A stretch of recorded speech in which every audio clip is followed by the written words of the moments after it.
오늘 우리 하나님 말씀은 야고보서 5장입니다. 야고보서 5장. 야고보서 5장 13절부터 18절까지 있는 말씀을 통해서 기도의 능력을 아는가, 이런 제목으로 말씀을 드리려고 합니다. 잠시 기도하겠습니다. 아버지 하나님, 감사합니다. 오늘도 주께서 우리와 함께 하시고 우리 각 사람의 마음을 감동해 주셔서 하나님의 말씀이 살아서 역사하는 그런 귀한 예배가 될 수 있도록 축복해 주시옵소서. 준비된 말씀을 통해서 우리의 믿음이 새롭게 되고 견고하게 되고 또 하나님을 기쁘시게 함으로 우리가 쓰임받는 저희들의 삶이 되도록 도와주시옵소서. 온전히 하나님 앞에 우리의 온 마음을 다해서 이 시간에 예배에 집중할 수 있도록 도와주시옵소서. 예수님 이름으로 기도하옵나이다. 아멘. 기도의 능력을 아는가? 사실은 기도의 능력이라기보다는요, 우리의 기도에 응답하시는 하나님의 능력을 아는가? 이렇게 하는 것이 아마 더 정확한 제목이 될 겁니다. 우리의 기도에 응답하시는 하나님의 능력을 아는가? 자, 우리의 능력, 이렇게 하니까 좀 그러니까, 여러분이 내가 나의 기도를 응답하는 하나님의 능력을 내가 아는가? 어떠세요, 여러분들은? 여러분들이 기도할 때에 내 기도에 응답하시는 하나님의 능력을 믿습니까? 만약 그러하다면은 다른 사람들에게 중보 기도를 부탁하는 것보다도 더 중요하게 내가 드리는 기도를 중요하게 생각할 겁니다. 내가 드리는 나의 기도에 응답하시는 하나님의 능력을 믿음으로 받는 사람, 그는 자신의 기도에 모든 것을 걸 수가 있을 것입니다. 그래서 가장 중요한 게 그거죠. 누가 누구에게 내가 기도 부탁을 했다 보다 중요한 것은요, 내가 나의 기도에 응답하시는 하나님의 능력을 알고 믿음으로 내가 날마다 하나님 앞에 기도합니다. 이것이 중요합니다. 야고보서는 성공적인 그리스도인의 삶을 위한 지침서라 할 수 있습니다. 그래서 야고보는 우리의 구원에 대해서는 말씀하지 아니하시고 구원받은 성도가 어떻게 믿음으로 승리하는 삶을 살 것인가에 대해서 말씀을 주시고 있습니다. 야고보서 1장 2절부터 5절에 야고보서의 전체 내용을 요약해서 말씀을 해놓으셨습니다. 그러니까 야고보서 전체의 내용을 먼저 요약해서 말씀을 딱 해놓으시고, 그리고 이제 2장, 3장, 4장, 5장에 걸쳐서 그 말씀을 쭉 풀어서 이제 말씀을 해주시는 것입니다. 그럼 2절부터 5절까지 있는 말씀이 무엇입니까? 야고보서 1장 2절부터 5절까지 있는 말씀을 한번 보면은, 내 형제들아, 너희가 여러 가지 시험을 만나거든 온전히 기쁘게 여기라. 이는 너희 믿음의 시련이 인내를 만들어내는 줄 너희가 알미라. 인내를 온전히 이루라. 이는 너희로 온전하고 구비하여 조금도 부족함이 없게 하려 함이라. 내 중에 누구든지 지혜가 부족하거든 모든 사람에게 후히 주시고 꾸짖지 아니하시는 하나님께 구하라. 그리하면 주시리라. 여러 가지 시련을 만날 때에 기쁘게 여겨야 하는 이유는 시련이 인내를 만들어내기 때문이요, 인내를 온전히 이루어야 할 이유는 온전한 믿음의 사람으로 성장하기 위해서입니다.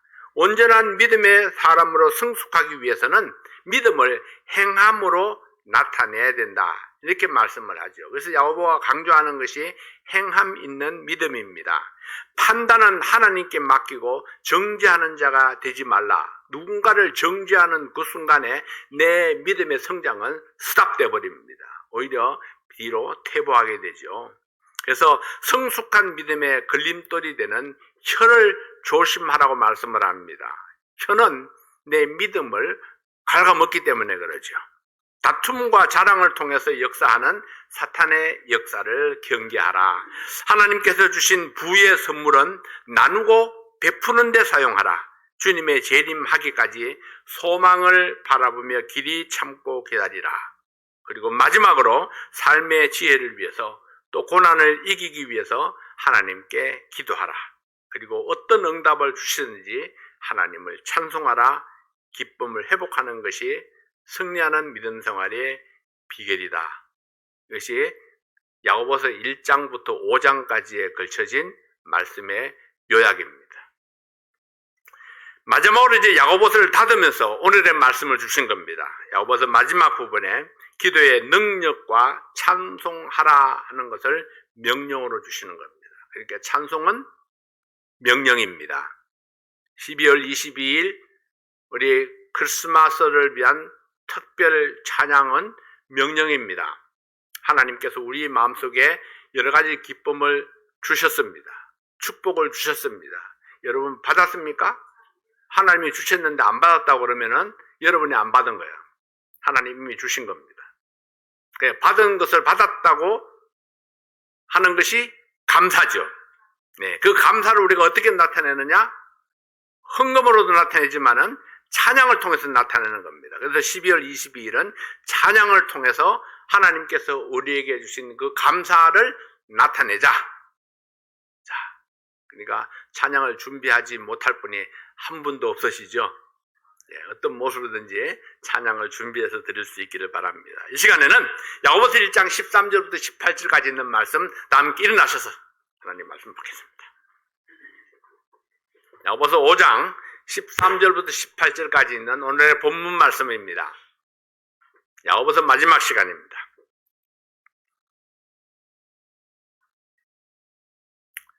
너희 중에 고난당하는 자가 있느냐 저는 기도할 것이요 즐거워하는 자가 있느냐 저는 찬송할지니라. 너희 중에 병든 자가 있느냐 저는 교회의 장로들을 청할 것이요 그들은 주의 이름으로 기름을 바르며 위하여 기도할지니라. 믿음의 기도는 병든 자를 구원하리니 주께서 저를 일으키시리라. 혹시 죄를 범하였을지라도 사하심을 얻으리라. 이러므로 너희 죄를 서로 고하며 병 낫기를 위하여 서로 기도하라. 의인의 강구는 역사하는 힘이 많으니라.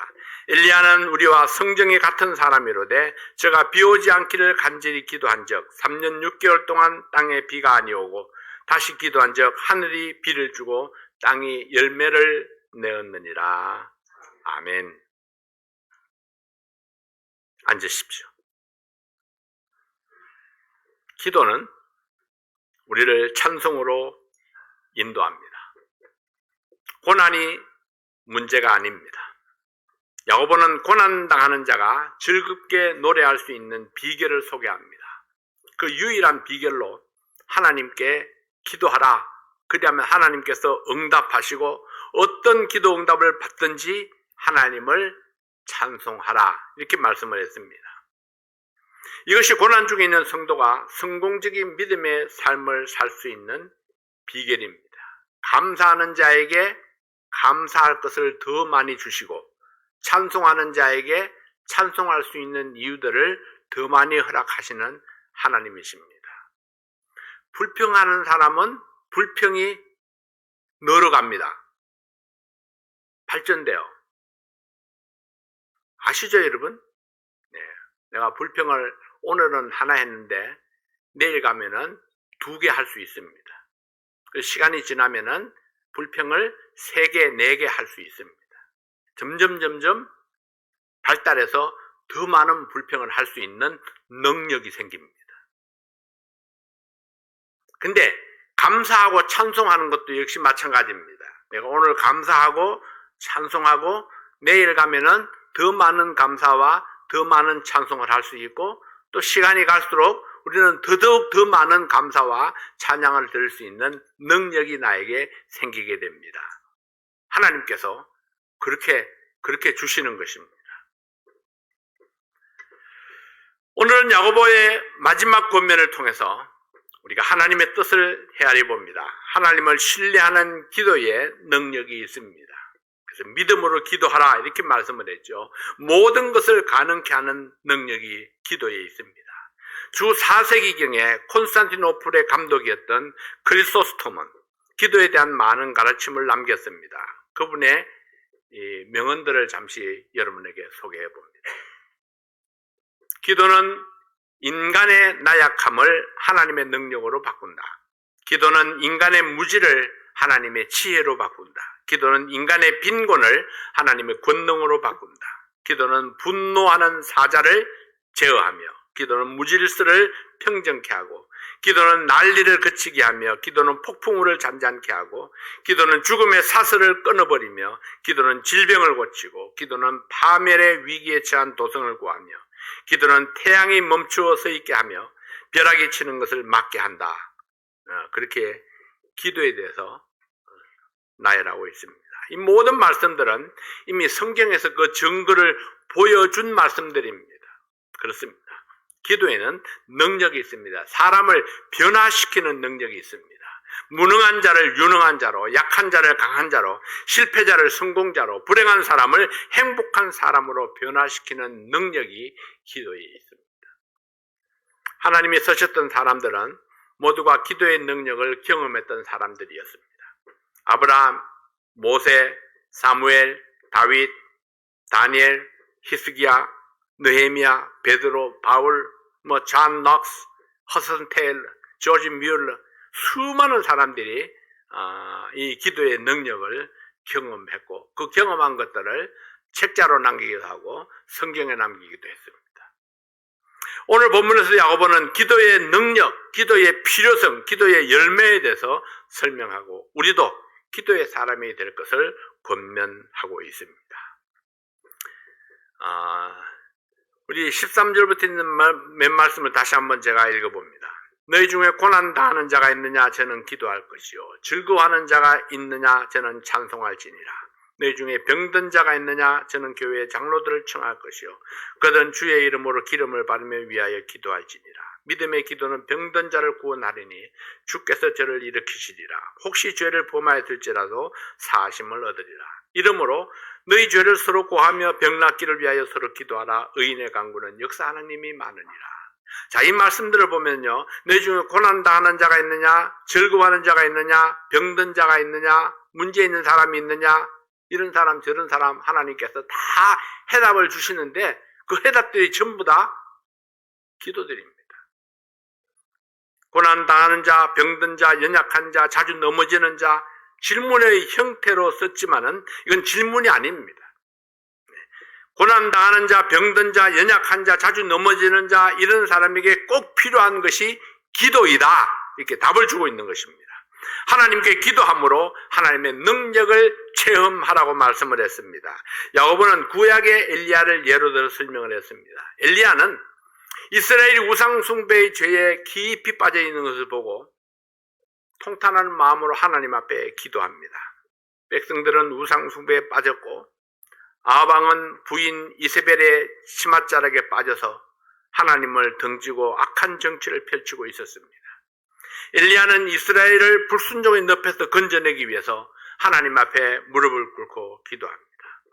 하나님을 거역하는 저들이 하나님의 살아계심과 하나님의 능력을 볼 수 있도록 그렇게 기도했습니다.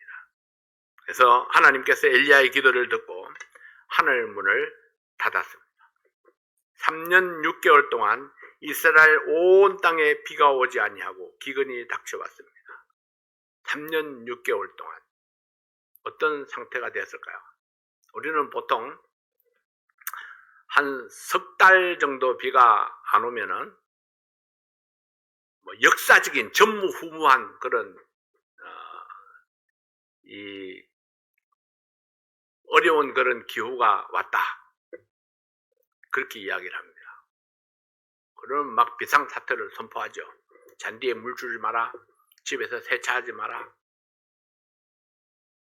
비상사태가 펼쳐집니다. 근데 3개월이 아니고요, 3년 6개월입니다. 3년 6개월 동안 비가 오지 아니했습니다. 온 나라가 물이 없어서 고난에 빠집니다. 초목이 말라 비틀어지고 먹을 것이 없습니다. 온 나라가 멸망의 위협에 직면했습니다. 어떤 권력자나 능력자도 가뭄에서 이 땅을 건져낼 수가 없었습니다.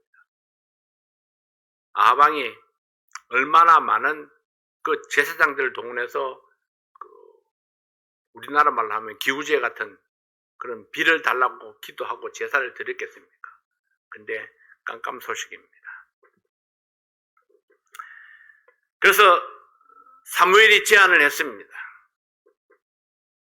네가 누가 어떤 신이 과연 살아계신 신인지 우리가 시험을 해보자.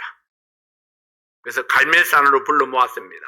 아하방이 바알 선지자 450명, 아세라 선지자 400명을 동원해서, 그리고 그게 모두 다 모였죠.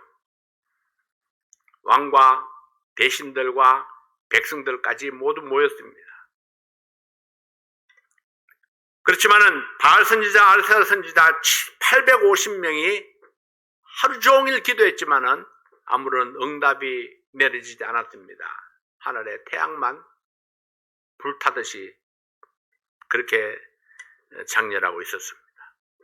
엘리야가 무릎을 꿇고 하나님께 기도합니다. 그리고 기도하고 또 기도하고 인내를 가지고 기도했습니다. 그래서 하나님은 엘리야의 기도에 응답해서 비를 내려주셨습니다. 기도에는 하나님의 능력이, 하나님의 마음을 움직이는 능력이 있습니다. 하나님은 구름을 움직이고 바람과 바다도 순종하게 하는 그런 능력이 있습니다. 이 기도의 능력은 옛날이나 지금이나 동일하게 역사합니다. 그래서 하나님의, 그때의 하나님이나 지금의 하나님이 동일하신 분이기 때문입니다. 누구든지 기도의 능력을 체험하려면 기도의 목표를 정하고 믿음으로 기도를 실천해야 합니다. 기도하지 아니하고 어떻게 기도의 능력을 체험할 수 있을까요? 사랑하는 여러분, 기도의 능력을 경험하려면 어떻게 해야 합니까? 오늘 본문은 기도의 능력을 경험하기 위해서 언제 기도해야 하고 누가 기도해야 하고 어떻게 기도해야 하는가를 가르치고 있습니다. 첫 번째로 언제 기도해야 합니까? 에베소서 6장 18절 말씀에 보면은 무시로 성령 안에서 기도하라 했습니다. 이 무시로, 시도 때도 없이, 그런 얘기죠. 시도 때도 없이 하나님 앞에 기도하라. 데살로니가전서 5장 17절에서는 쉬지 말고 기도하라 이렇게 말씀을 했습니다. 시도 때도 없이 쉬지 말고 기도한다는 것은 우리의 마음이 항상 하나님을 향해 열려 있다는 것을 나타내 줍니다. 항상 열려 있다. 항상 기도한다는 것은 내 속에 있는 모든 생각을 하나님과 공유하는 것입니다. 위대한 설교가 스퍼전은 기도에 대해서 이렇게 권면합니다. 기도하고 싶을 때 기도하라. 왜냐하면 그때야말로 기도하기 가장 좋은 때이다. 기도하고 싶지 않을 때 그때도 기도하라. 왜냐하면 그때야말로 정말 기도가 필요한 때이기 때문에. 네, 기도하고 싶을 때 내 마음이 하나님을 찾고 있으니까 당연히 기도해야 할 때입니다. 기도하고 싶지 않을 때 내 마음이 하나님께로부터 멀어져 있습니다. 시험에 들 위험이 빠졌고 하나님을 떠나서 사탄에게 노출되어 있습니다. 그러므로 당연히 기도가 절실하게 필요한 때입니다. 기도의 능력을 경험하려면 기도하고 싶을 때나 기도하고 싶지 않을 때나 항상 기도해야 된다고 말씀을 합니다. 이것이 사탄으로부터 자신을 지킬 수 있는 비결입니다. 항상 기도해야 하지만 특별히 고난당할 때에는 더욱더 기도해야 합니다. 13절에 그렇게 말씀하죠. 너희 중에 고난당하는 자가 있느냐? 저는 기도할 것이요. 여기서 고난이란 육체적 고난, 정신적 고난, 재정적인 고난, 가정적인 고난, 모든 고통스러운 경험을 포함하고 있습니다. 다시 말해서 신체적으로 병들었을 때에, 정신적으로 피곤할 때에, 재정적으로 힘들고 어려울 때에, 가정적으로 문제가 있을 때에, 인간관계가 문제가 있을 때에, 혹은 영적으로 시험에 빠졌을 때에 이 기도가 필요한 모든 경우, 이런 경우가 항상 우리에게 있죠. 이런 고난이 없는 사람은 아무도 없습니다. 다만 형태가 다르고 상황이 다르고 그 정도가 다를 뿐이죠. 어떤 종류의 고난이든지 아무 고난이 없을 때는 거의 없을 것입니다. 항상 고난이 우리의 주위를 맴돈다면 우리는 항상 기도가 필요한 사람들입니다. 고난당할 때 우리는 연약해져 있고 사탄의 시험에 빠지기 쉽습니다. 고난의 이유를 다른 사람에게서 찾기 때문에 책임 회피나 핑계나 원망과 같은 죄의 유혹에 빠지기가 쉽습니다. 그래서 고난당할 때 그 고난을 이길 수 있도록 하나님의 도우심이 필요합니다. 하나님의 도우심이 없이는 우리 자신이 스스로 사탄을 이길 수 없기 때문입니다. 기도는 하나님의 마음을 움직이고 기도는 하나님의 은혜와 능력의 보물창고를 여는 열쇠입니다. 그래서 기도하면 고난을 이길 힘이 하나님께로부터 나에게, 여러분에게 주어진다고 말씀하신 것입니다. 두 번째로, 누가 기도해야 합니까? 고난 중에 있는 자신이 기도해야 합니다.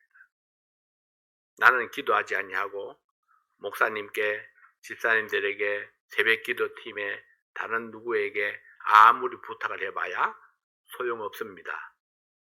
내가 먼저 기도해야 합니다. 중보기도는 2차적인 겁니다. 다른 사람이 나를 위해서 기도해 주는 것은 부수적, 2차적인 겁니다. 열왕기하 20장에 보면 히스기야가 병들어 죽게 되었습니다. 하나님께서 이사야를 보내서 집을 정리하고 죽음을 준비하도록 통보했습니다. 사형 선고가 내려졌죠. 죽을 날이 다 됐으니까 이제 죽을 준비를 해라, 이렇게 말씀한 겁니다. 여러분, 히스기야를 위해서 얼마나 많은 사람들이 기도하고 있었을까요?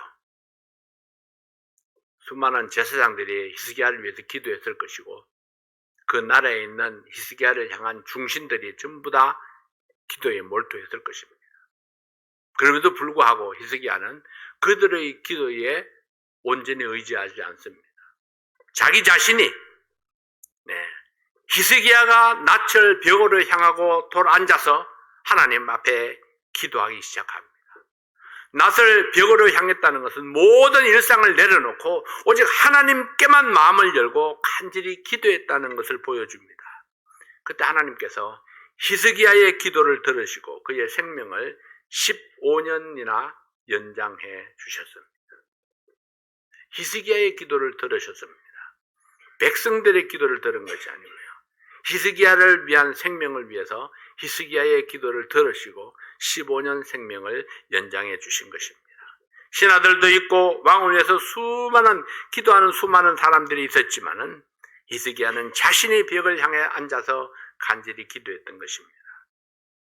고난 중에 있는 자가 시험에 들어서 기도하지 아니하고 좌절하고 포기한다면은 다른 사람의 중보 기도는 아무런 의미가 없습니다. 자신이 먼저 하나님 앞에 진지하고 신실한 모습으로 자신을 나타내야 합니다. 13절에 즐거워하는 자가 있느냐, 저는 찬송할지니라 했습니다. 고난 당할 때뿐 아니라 형통할 때, 평안할 때 기도해야 합니다. 고난을 이겼을 때에, 하나님께서 평안을 주셨을 때에, 기뻐하고 즐거워할 때에 감사의 기도를 드려야 합니다. 기도함으로 하나님의 공로를 인정하는 것입니다. 하나님께서 내 기도에 응답해 주셨습니다. 하나님의 도우심으로, 하나님의 축복으로 내가 이 모든 고난을 이겨낼 수 있었습니다. 그래서 하나님 앞에 감사를 드립니다. 하나님을 찬양합니다. 이런 자세가 우리에게 필요한 겁니다. 나의 모든 기쁨은 오직 하나님의 도우심으로 얻었다는 것을 인정하라는 것입니다. 도움을 구하고 기도도 해야 하지만은 감사하고 찬양하는 기도도 반드시 필요합니다. 때로는 중보 기도를 요청해야 합니다. 나 혼자 기도하는 것도 중요하지만 내가 준비되었으면 나를 위해서 뒤에서 후원자를 좀 모집할 수 있어야 합니다. 14절에 보면은 너희 중에 병든 자가 있느냐, 저는 교회의 장로들을 청할 것이요 그들은 주의 이름으로 기름을 바르며 위하여 기도할지니라 해서. 여러분, 목사의 기도가 더 특별히 능력이 뛰어나서가 아닙니다. 어떤 사람은 내 기도가 능력이 있다고 이야기를 하죠. 내 기도가 능력이 있다는 것은 자기가 능력이 있다는 이야기입니다. 내 기도가 능력이 있다. 그건 자기가 능력이 있다는 거죠. 너도 나도 모두 다 하나님을 의지하고 기도합니다. 응답하시는 하나님의 능력을 의지하고 우리가 기도하는 겁니다. 하나님의 능력은 모든 사람에게 동일하게 나타나는 것입니다. 다만 여기에 장로들을 청하고 목사에게 부탁을 하고 그렇게 그런 중보 기도를 요청하는 것은 후원자를 구하는 것입니다. 왜냐하면 목사에게 기도를 부탁하면요, 목사가 혼자 가는 게 아닙니다. 목사 뒤에 있는 수많은 성도들이 함께 가는 겁니다. 온 교회가 기도한다 하는 것은요, 온 교회가 마음을 모아서 함께 기도의 후원자가 되는 것입니다. 기도의 후원자. 이해하시죠? 후원자라는 말. 본인이 기도하고 후원자가 뒤에서 힘을 보태는 것입니다. 그래서 그 기도가 하나님을 감동하시도록, 하나님 능력이 임하도록 기도하는 것입니다. 주의 이름으로 기름을 바르며 위하여 기도한다는 것은, 여기서 병든 자는 문자적으로 연약한 자는 말이죠. 다시 말해서 병든 자는 육신적으로 병이 든 자를 말할 수도 있고, 정신적으로 연약한 자를 이야기할 수도 있고, 영적으로 병든 자를 가리킬 수도 있습니다. 신체적으로, 정신적으로, 영적으로 너무 연약해서 홀로 설 수 없는 사람을 말합니다. 이런 사람은 교회의 도움을 받아야 합니다. 본인 스스로도 기도해야 하지만은 교회 지도자들을 청해서 중보 기도를 요청합니다. 교회의 장로라는 말은 영적 지도자를 뜻하는 것입니다. 흔히 장로라는 말이 나이가 많은 자라는 뜻입니다만, 신약 성경에서 장로를 할 때는 단순히 나이가 많은 자를 가리키는 것이 아니라 영적으로 성숙한 자를 지칭했습니다. 그래서 요한이 자기를 장로라고 칭합니다. 요한은 목사였습니다. 베드로가 자기를 나 장로는 이렇게 이야기를 합니다. 베드로는 예루살렘 교회의 초대 담임 목사였습니다. 신약 성경에서 장로들이라고 이야기할 때에 그 장로는 모두 다 목회자들이었습니다. 퇴임한 목사님들, 나이 많은 목사님들이었죠. 이스라엘 사회에서 장로라 할 때는 단순히 나이 많은 분들, 우리나라로 말하면은 유지들이라고 말할 수 있죠. 지방 유지들. 어쨌든 지금 여기에서 말하는 이 장로는 교회의 영적 지도자를 의미하고 있습니다. 교회 목사가 병든 성도를 위해서 기도할 때에 혼자만 기도하는 것이 아니라 온 성도의 마음을 모아서 함께 기도합니다. 온 교회가 뒤에서 함께 기도하는 거죠. 한 지체가 아파할 때에 다른 모든 성도가 같이 아픔을 나누면서 모두가 함께 붙들어주는 모습은, 이것이 바로 공동체의 아름다움을 보여주는 것뿐만 아니라 그 연약한 지체에게 말할 수 없는 힘이 되어지는 것입니다. 그러므로 병들었을 때에 혼자서 끙끙 앓고 있어서는 안 됩니다. 교회 지도자에게 알려야 하고 기도를 요청해야 합니다. 그러면 그들은 주의 이름으로 기름을 바르며 위하여 기도할지니라 했습니다. 기름을 바른다는 것은요, 성령의 임재와 능력을 상징합니다. 성령의 임재를 바라며 믿음으로 기도합니다. 내 안에 임재하시는 성령의 능력을 의지하고 기도합니다. 신약 성경 시대에는 기름이 치료 목적으로 사용되기도 했습니다. 누가복음 10장에 소개되는 선한 사마리아인이 강도 만난 사람을 치료할 때에 포도주로 상처를 씻어서 소독하고 기름을 발라서 치료하고 붕대를 감아서 치료를 했습니다. 자, 옛날에 우리가 시골에 살다 보면은 약이 멀죠. 병원도 멀고 약국도 멀고. 그러면 갑자기 닥치면 어떻게 합니까? 일단 소주를 상처에 붓습니다. 소주가 없으면 막걸리를 붓죠. 그렇게 해서 상처를 시도합니다. 그리고 그 다음에 바를 수 있는 것이 무슨 약이 있을까요? 참기름입니다. 참기름. 기름을 바르죠. 그리고는 소독으로 그 위에도 바르는 것이 또 있습니다. 숯을 바릅니다. 숯이 이제 그 해독의 역할을 하죠. 그래서 숯을 그 상처 위에다가 이렇게 부스러뜨려서 바르고요. 시대에 따라서 이제 치료하는 방법이 다 다르지만은 기름을 발랐다 하는 것은 약을 썼다는 의미입니다. 그러므로 우리 하나님 앞에 기도할 때에 성령을 의지하고 기도하고, 그리고 그 상처에 약을 바르고 기도한다는 얘기입니다. 약도 쓰고 기도도 하고, 그렇게 해서 우리가 하나님의 도우심을 일으키는데, 그것은 하나님께서 우리의 몸에 자생 능력을 주실 뿐만 아니라 또 이 약이 최대의 효과를 나타낼수록 하는 그런 역할을 하게 될 것입니다. 믿음의 기도는 병든 자를 일으킨다고 말씀하시므로 기도와 기도의 능력이 강조되어서 설명되어지고 있습니다. 세 번째로 우리가 어떻게 기도해야 합니까? 어떻게 기도할 것이냐? 첫째, 믿음으로 기도해야 합니다. 15절에 보면은 믿음의 기도는 병든 자를 구원하리니 혹시 죄를 범하였을지라도 사심을 얻으리라 했습니다. 야고보서 1장 6절에서도 오직 믿음으로 구하고 조금도 의심하지 말라 했습니다. 기도의 능력은 언제나 믿음으로 드려질 때 나타납니다. 하나님께서 이루어 주실 것이라는 믿음으로 구할 때에 기도한 대로 이루어 주시겠다 약속을 했습니다. 기도하는 나도 믿지 못하는 결과를 어떻게 하나님이 주실 수가 있겠습니까? 그래서 우리가 믿음으로 기도해야 된다. 마가복음 11장 24절 말씀해 보면은 예수님께서는 무엇이든지 기도하고 구하는 것은 받은 줄로 믿으라. 그리하면 그대로 되리라. 이렇게 말씀을 했습니다. 받은 줄로 믿으면은 그대로 되리라. 이렇게 말씀을 했습니다. 내가 불신앙으로 기도하면은 그대로 되지 않으리라. 이런 얘기죠. 네, 믿음으로 기도하면 받은 줄로 믿으라. 그리하면은 그대로 되리라. 두 번째로 죄를 자백하고 기도해야 됩니다. 혹시 죄를 범하였을지라도 사심을 얻으리라. 이름으로 서로 죄를 서로 구하며 너희 죄를 서로 구하며 이렇게 말씀을 했죠. 죄는 우리와 하나님 사이를 가로막고 있기 때문에 그렇습니다. 그래서 가로막을 이제 우리가 열어놔야 된다는 거죠.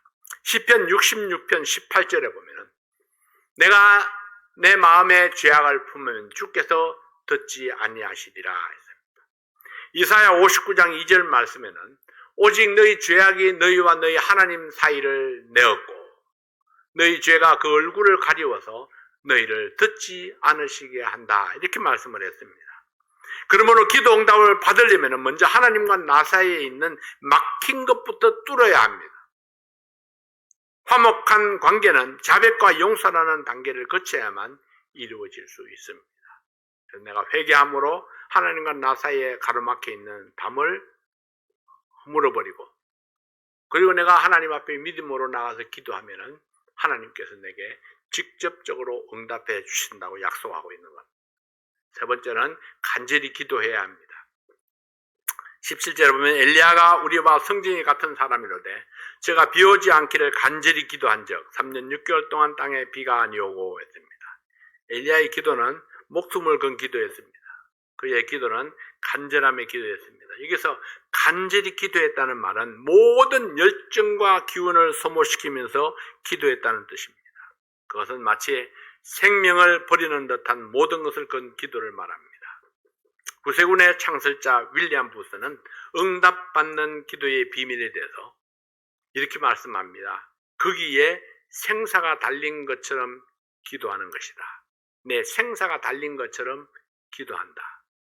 그런 간절한 마음으로 기도해야 됩니다. 네 번째로는 구체적으로 기도해야 합니다. 구체적으로. 엘리야는 막연하게 기도하지 않았습니다. 처음에는 비가 오지 않기를 구체적으로 기도했고 3년 반 후에는 다시 기도했을 때 비를 달라고 기도합니다. 능력 있는 기도는 항상 구체적으로 구하는 기도입니다. 우리 이제 기도 제목을 다시 써야 될 때가 가까이 다가왔죠. 2024년 새해 기도 제목. 구체적으로 여러분들이 원하는 바를 정말 하나님께 원하는 바가 있다면은 그런 것이 있다면은 구체적으로 쓰시기 바랍니다. 그리고 나는 구할 것이 아무것도 없습니다. 이러면 100% 만족한다는 뜻이잖아요. 그러면 그분은 끊임없이 감사 찬양을 해야 합니다. 더 이상 필요한 것이 없도록 다 주셨는데 찬양밖에 더 할 게 있겠습니까? 그렇지 않다면 여러분의 마음속에 있는 그 간절함을 기도 제목으로 나타낼 수 있기를 바랍니다. 능력 있는 기도는 항상 구체적으로 하는 기도입니다. 내 마음의 소원이 하나님께 정확하게 전달되도록 기도해야 합니다.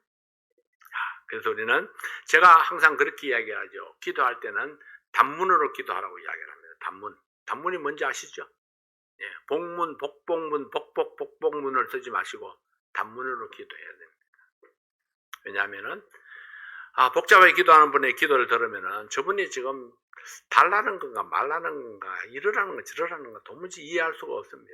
그러나 그래서 그러므로 이래서 저래서 이렇게 연결해 가면은요 결국은 아무것도 없습니다. 끝에 가면은. 그래서 그렇게 기도하시는 분들은 그거를 녹음해 가지고 그거를 글로 한번 적어 볼 필요가 있습니다. 글로 적어 보면은 적어 놓으면 딱 깨달을 거예요. 복복문까지 사용하는 사람은 반드시 적어 봐야 됩니다. 적어 보면은 이게 무슨 말이야? 내가 봐도 무슨 소리인지 모르겠네. 이렇게 해답이 나오는 것이 100%입니다.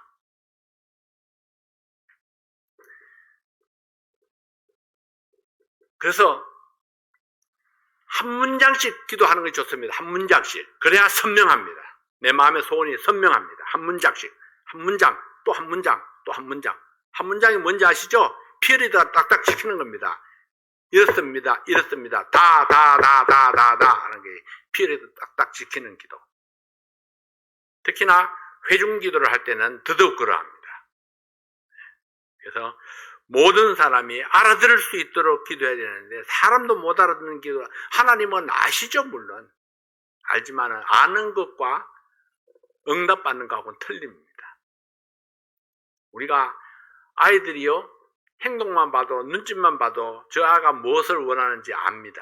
그렇지만 안다고 해주진 않습니다. 그렇죠. 그래서 구체적으로 기도해야 되는데 구체적으로 기도할 때 하나님께서 내 응답에 구체적으로 기도하신 것을 내가 깨달을 수 있습니다. 다섯 번째로 지속적으로 기도해야 됩니다. 열왕기상 18장 43절에 보면은 엘리야는 비가 오기를 기도할 때에 7번이나 기도했습니다. 기도하고 또 물어보고 또 기도하고 물어보고 7번 기도했을 때에 조그마한 점이 하나 공중에 떴다. 이렇게 이야기를 하죠.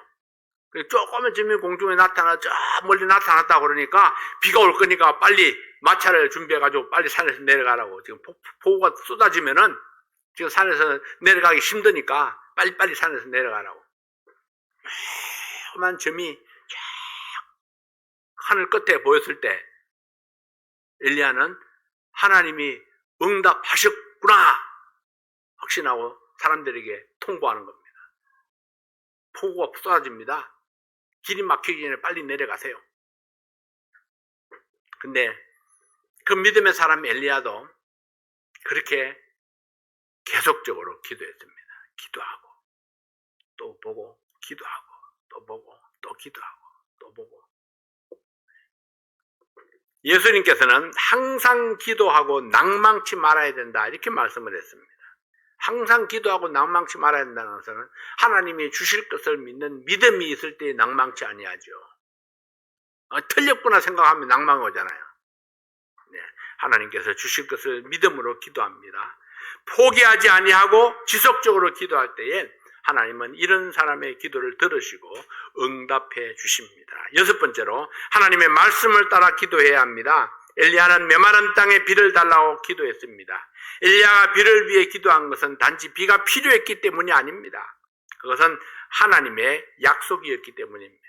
신명기 11장 16절 17절 말씀을 보면은 너희는 스스로 삼가라 두렵건대 마음에 미혹하며 하여 돌이켜 다른 신들을 섬기며 그것에게 절함으로 여호와께서 너희에게 진노하사 하늘을 닫아 비를 내리지 아니하여 땅으로 소산을 내지 않게 하심으로 너희가 여호와의 주신 아름다운 땅에서 속히 멸절할까 하노라. 하나님께서 모세를 통해서 만약 이스라엘이 하나님을 떠나 우상을 섬기면은 그러면 하늘 문을 닫고 비를 내리지 않게 하시며 땅이 소산을 내지 않게 하시겠다 경고했습니다. 그러나 하나님께서 축복의 약속도 잊지 아니하셨습니다. 신명기 11장 13절 14절 보면은 내가 오늘날 너에게 명하는 나의 명령을 너희가 만일 청종하고 너희 하나님 여호와를 사랑하며 마음을 다하고 성품을 다하여 섬기면 여호와께서 너희 땅에 이른비 늦은 비를 적당한 때에 내리시리니 너희가 곡식과 포도주와 기름을 얻을 것이요. 자, 엘리야는 이런 하나님의 말씀을 의지하고 기도한 것입니다. 너희들이 하나님을 떠나서 우상을 숭배하고 악을 행하면은 하나님께서 하늘 문을 닫아버리시고 비를 주지 아니하심으로 소산을 먹을 수가 없을 것이다. 그러나 하나님의 명령을 지키고 청종하면은 하나님께서 늦은 비와 이른 비와 늦은 비를 적당한 때에 내리신다고 말씀을 합니다. 적당한 때에 내려서 곡식과 포도주와 기름을 얻을 것이요. 기도에는 강력한 능력이 있습니다. 기도했을 때에 굳게 닫혔던 옥문이 열렸습니다. 시커멓던 하늘문이 열렸습니다. 기도는 낙심과 절망의 문을 열어줍니다. 또한 은혜와 축복의 하늘문을 열고 은혜를 쏟아주십니다. 이런 기도의 능력을 경험하기 위해서 여러분 슈퍼맨이 되어야 할 필요는 없습니다. 완전한 사람이 되어야 할 필요도 없습니다. 성경 박사가 되어야 될 필요도 없습니다. 엘리야는 우리와 성정이 같은 사람이었습니다. 성정이 같은 사람이었다는 것은요, 엘리야도 배고프면 먹어야 되고, 화나면 화도 내고, 투정도 부리고, 감기도 걸리고, 우리와 똑같은 사람이었습니다. 우리와 같은 보통 사람. 그런데 그 엘리야가 하나님 앞에 간절히 기도했을 때에 하나님이 응답하셨다면, 우리도 하나님 앞에 간절히 그렇게 기도하면 하나님께서 여러분들에게도 응답의 축복을 허락해 주실 것입니다. 우리도 기도의 능력을 경험할 수 있습니다. 믿음으로 죄를 자백하고 간절히 구체적으로 지속적으로 그리고 하나님 말씀을 따라 기도할 때에 여러분과 저도 기도의 능력을 체험할 수 있습니다. 그래서 이 한 해를 보내면서 하나님께서 나에게 베푸신 그 은혜를 감사하며 기도하고 찬양하면 하나님께서 계속해서 나에게 감사와 찬양의 기회를 허락해 주실 것입니다. 그래서 감사와 찬양이 내 생활의 일부가 될 수 있도록 할 수 있기를 바랍니다. 기도하겠습니다. 아버지 하나님, 하나님의 은혜와 사랑을 감사합니다. 우리가 기도할 때에 하나님께서 우리의 기도를 들으시고 응답해 주심을 인해서 감사합니다. 무시로 기도하고 낭망하지 아니하고 하나님 앞에 감사와 찬양으로 나아가는 그런 우리들이 될 수 있도록 축복해 주시옵소서. 사랑하는 모든 성도들의 삶 속에 하나님의 살아계심이 나타나지는 증명되는 그런 우리 2023년이 될 수 있도록 도와주시옵소서. 우리 한 해를 이제 마지막 한 달을 남겨두면서 아버지 하나님, 하나님께서 우리에게 베풀으신 그 은혜를 감사하며 찬양하고 기뻐함으로 우리가 새해에도 여전히 나의 하나님, 나의 주님을 섬기는 우리 모든 성도들 되도록 도와주시옵소서. 예수님 이름으로 간절히 기도하옵나이다. 아멘.